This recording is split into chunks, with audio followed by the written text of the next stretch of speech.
26 साल का सौरभ और 21 साल की उसकी गर्लफ्रेंड प्रिया गोवा से एक छोटे नाव ट्रिप पर निकले थे। छुट्टियां मनाने आए थे और सोचा था कि आज समुद्र में थोड़ा दूर तक जाएंगे। आसमान साफ था, लेकिन अचानक दोपहर के बीचों बीच काले बादल घिराए। कुछ ही मिनटों में मौसम पूरी तरह बदल गया। तेज हवाओं ने नाव को हिलाना शुरू कर दिया। सौरभ घबराया, लेकिन उसने प्रिया को भरोसा दिलाया कि सब ठीक है। फिर एक जोरदार लहर आई और नाव पलट गई। कुछ देर बाद सौरभ को होश आया। सिर दर्द से फटा जा रहा था। चारों ओर बस लहरों की आवाज थी। उसने प्रिया को पास में बेहोश पड़ा देखा। बड़ी मुश्किल से उसे जगाया। दोनों ने चारों तरफ देखा। कोई इंसान नहीं, कोई नाव नहीं, सिर्फ सुनसान रेत और दूर तक फैले पेड़। सूरज ढल रहा था और ठंडी हवा लग रही थी। सौरभ की जेब में सिर्फ टूटा हुआ मोबाइल था, जो पानी में भीगकर बंद हो चुका था। प्रिया के पास एक छोटा बैग था, जिसमें बस पानी की बोतल और कुछ बिस्किट थे। वे दोनों चुपचाप बैठ गए। कुछ देर तक किसी के आने का इंतजार किया, लेकिन चारों तरफ सन्नाटा था। कोई जहाज, कोई हेलीकॉप्टर, कोई आवाज तक नहीं। डर धीरे धीरे दिल में उतरने लगा। क्या कोई उन्हें ढूंढने आएगा या यहां हमेशा फंसे रहेंगे? पहला दिन किसी तरह उम्मीद में बीता। सौरभ और प्रिया बार बार समुद्र की ओर देखते, शायद कोई नाव दिख जाए। लेकिन शाम होते होते उन्हें समझ आ गया कि कोई मदद इतनी जल्दी नहीं आने वाली। थकान और डर के बाद दोनों गीली रेत पर सो गए। दूसरे दिन सूरज की तेज धूप ने उन्हें जगा दिया। पेट खाली था और गला सूख रहा था। प्रिया ने कहा, हमें कुछ खाना पड़ेगा, वरना ताकत खत्म हो जाएगी। दोनों ने चारों ओर खोजबीन शुरू की। पेड़ों पर चढ़कर नारियल तोड़े, पत्थर से तोड़कर पानी पिया। उन्हें कुछ कच्चे फल भी मिले, जिन्हें उन्होंने बिना सोचे खा लिया। स्वाद कड़वा था, लेकिन भूख के सामने सब ठीक लगा। शाम तक वे थोड़ा संभले, पर रात होते ही डर फिर लौट आया। समुद्र की तेज लहरों की आवाज और हवा की सीटी सी गूंज। दूर कहीं किसी जानवर की चीख सुनाई दी। प्रिया सौरभ के पास सिमटकर बैठ गई। सुबह जब वे उठे तो रेत पर कुछ गहरे पैरों के निशान दिखे। वे ना सौरभ के थे, न प्रिया के। दोनों ने चुपचाप एक दूसरे को देखा। दिल की धड़कन तेज हो गई। आखिर ये किसके निशान थे? क्या यहां कोई और भी है? तीसरे दिन सुबह सौरभ ने तय किया कि उन्हें आइलैंड के और हिस्से देखने चाहिए। शायद कोई मीठा पानी का सोर्स या कोई मदद का सुराग मिल जाए। दोनों धीरे धीरे किनारे किनारे चलने लगे। रेत पर अब भी कल रात वाले पैरों के निशान कुछ जगहों पर साफ दिख रहे थे। सौरभ हर कुछ कदम पर रुककर चारों ओर देखता, मानो कोई उन्हें देख रहा हो। कुछ दूर जाने पर प्रिया को रेत में आधा दबा हुआ कुछ दिखा। उसने हाथ से मिट्टी हटाई तो एक टूटा हुआ जूता निकला। वो जूता पुराना और गीला था, लेकिन साफ दिख रहा था कि सालों से वहीं पड़ा है। उसका तला घिस चुका था और एक साइड से फटा हुआ था। प्रिया का गला सूख गया। उसने धीरे से कहा, ये यहां कैसे आया? सौरभ ने जूता हाथ में लेकर देखा और कहा, लगता है कोई यहां पहले भी फंसा होगा, लेकिन अब कहां है? दोनों कुछ देर चुप रहे। समुद्र की हवा और लहरों की आवाज अचानक डरावनी लगने लगी। वे धीरे धीरे वापस अपनी जगह लौट आए। उस रात उन्हें नींद नहीं आई।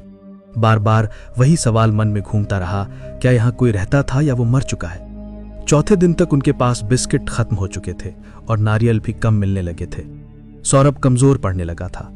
प्रिया ने कहा कि अगर ऐसे ही रहा तो हम जिंदा नहीं बच पाएंगे। हमें अंदर जंगल में जाना पड़ेगा।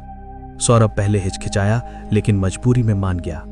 जंगल घना और अंधेरा था। हर ओर अजीब आवाजें आ रही थी। पत्तों की सरसराहट, दूर किसी पक्षी की तेज चीख। कुछ देर चलने के बाद उन्हें एक खुली जगह दिखी, जहां लकड़ियों से बना आधा टूटा हुआ झोपड़ा खड़ा था। ऐसा लग रहा था जैसे सालों से किसी ने उसे छोड़ा हुआ हो। दोनों धीरे धीरे झोपड़े के पास पहुंचे। सौरभ ने अंदर झांक कर देखा। अंदर जमीन पर पुराने सड़े हुए कपड़े पड़े थे। एक कोने में टूटा हुआ बर्तन पड़ा था, जिसमें अब भी बारिश का पानी जमा था। सब कुछ गीला और सड़न से भरा हुआ था। प्रिया ने धीरे से कहा, कोई यहां रहता था, लेकिन अब कहां है? अचानक पास की झाड़ियों में कुछ हिला। दोनों डरकर पीछे हट गए। आवाज बंद हो गई, लेकिन दिल की धड़कन तेज हो गई। उस रात वे झोपड़े के पास ही रहे, लेकिन सो नहीं पाए। अगर कोई यहां कभी था तो क्या वो लौट भी सकता है? 5वें महीने तक सौरभ और प्रिया ने आइलैंड के जीवन को कुछ हद तक अपनाना शुरू कर दिया था। उन्होंने छोटे छोटे साधन बना लिए थे।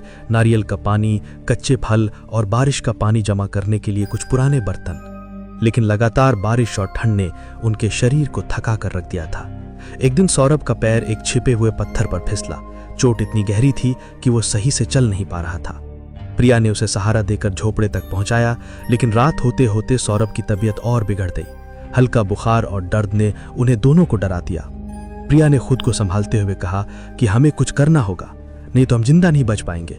दोनों ने चारों तरफ देखा, समुद्र की आवाज, बारिश की बूंदें और जंगल की अजीब आवाजें, ये सब अब डर से ज्यादा भारी लगने लगा था। उस रात प्रिया के मन में सवाल गूंजता रहा, क्या हम इतने लंबे समय तक जिंदा रह पाएंगे, या ये आइलैंड हमारी आखिरी जगह बन जाएगा। हर बूंद और हर हवा का झोंका उनके डर को और गहरा कर रहा था।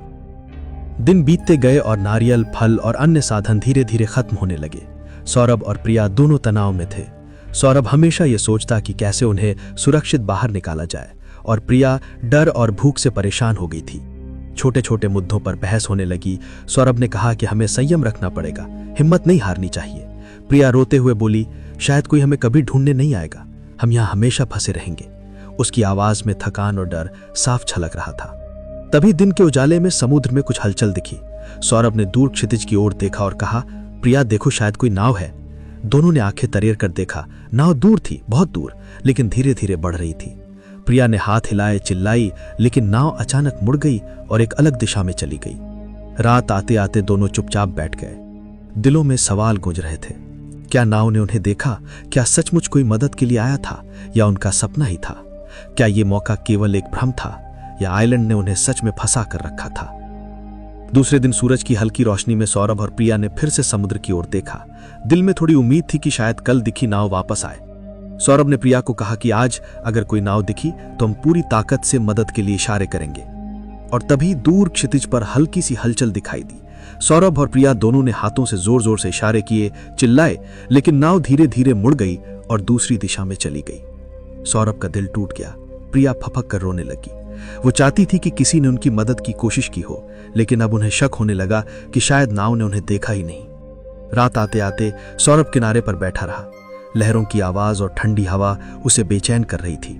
वो सोच रहा था, क्या सचमुच कोई उनकी मदद के लिए आया था, या जानबूझकर उन्हें नजरअंदाज कर दिया गया। प्रिया झोपड़ी में सो रही थी, लेकिन सौरभ की आंखों के सामने बार बार वही नाव घूम रही थी। क्या कोई वास्तव में उन्हें देख रहा है और चुपचाप छोड़ दिया है, या सिर्फ ये उनका भ्रम है? उस रात दोनों की नींद नहीं आई। समुद्र की लहरें और अंधेरा हर पल डर को और गहरा कर रहे थे। एक दिन सौरभ और प्रिया ने तय किया कि जंगल के अंदर और गहराई तक जाएंगे। शायद पानी का कोई और सोर्स या बचाव का कोई सुराग मिल जाए।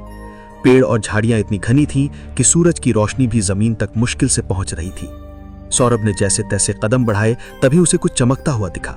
जब उसने पास जाकर देखा तो उसके पैरों के नीचे इंसानी हड्डियां बिखरी हुई थीं। सौरभ चौंक गया। वो धीरे धीरे प्रिया को बुलाने गया। प्रिया का चेहरा भय और घबराहट से सफेद हो गया। हड्डियों के पास टूटा हुआ बैग पड़ा था, जिसमें कुछ गीले कपड़े और फटी बोतलें थीं, और वहीं एक पुरानी डायरी भी पड़ी हुई थी। सौरभ ने सावधानी से उसे उठाया और धीरे से पन्ने पलटने लगा। एक पन्ने पर लिखा था, अगर कोई ये पढ़ रहा है, यहां से निकल पाना नामुमकिन है। दोनों की सांसें तेज हो गईं। उनका मन डर और अविश्वास में घिर गया। कौन था ये व्यक्ति? क्या वो वही था जिसके पैरों के निशान उन्होंने पहले देखे थे? क्या ये वही व्यक्ति था जिसने कभी यहाँ जीवन जिया और अब मर गया? अगर ये सच है तो क्या उनके लिए भी यहाँ से बच निकलना असंभव होगा? सौरभ ने डायरी को धीरे से अपने बैग में रख लिया। प्रिया ने उसके कंधे पर हाथ रखा, लेकिन दोनों जानते थे कि अब उनका डर और गहरा हो गया था। अब सौरभ और प्रिया के मन में धीरे धीरे हार का डर बैठने लगा था। 5 महीने से ज्यादा समय तक इस सुनसान आइलैंड पर रहने के बाद दोनों शारीरिक और मानसिक रूप से थक चुके थे। सौरभ के पैर की चोट अब गंभीर हो गई थी। हर कदम उसे दर्द दे रहा था और चलना मुश्किल हो गया था। प्रिया ने स्थिति संभालने की कोशिश की। उसने मछली पकड़ना शुरू किया ताकि कम से कम भूख मिट सके।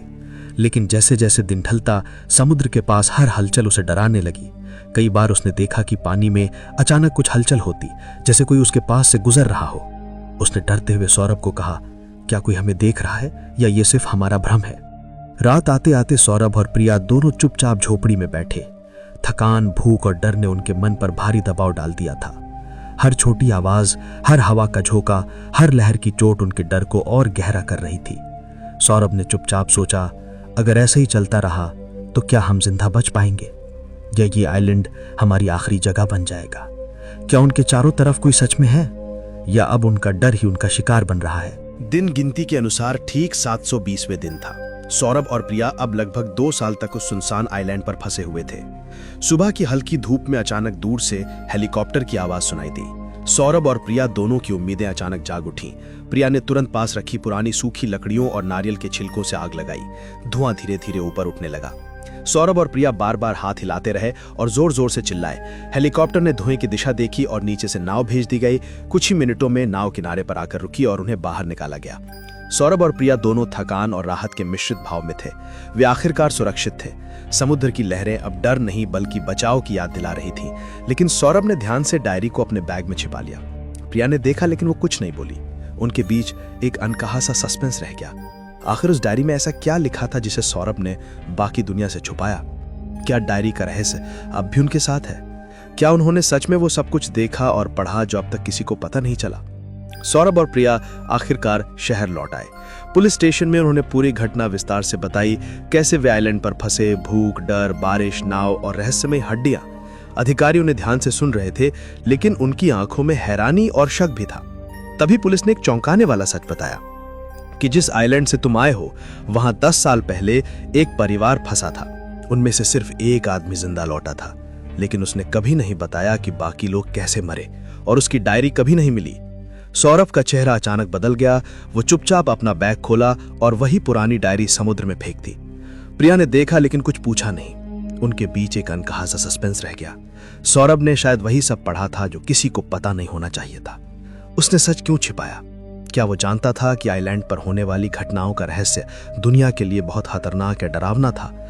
या क्या उसने कुछ ऐसा देखा जिसे प्रिया को भी नहीं बताना उचित समझा?